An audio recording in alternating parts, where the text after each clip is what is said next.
Turmeric is a common spice that comes from the root of curcuma longa. It contains a chemical called curcumin, which might reduce swelling.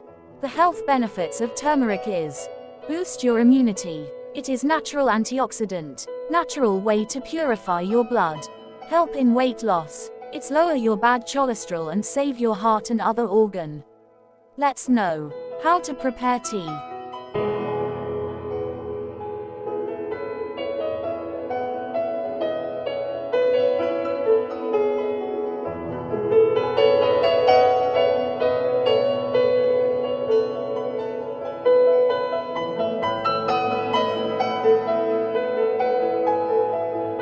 Turmeric has most often been used by adults in doses of up to 1.5 grams daily for up to 9 months.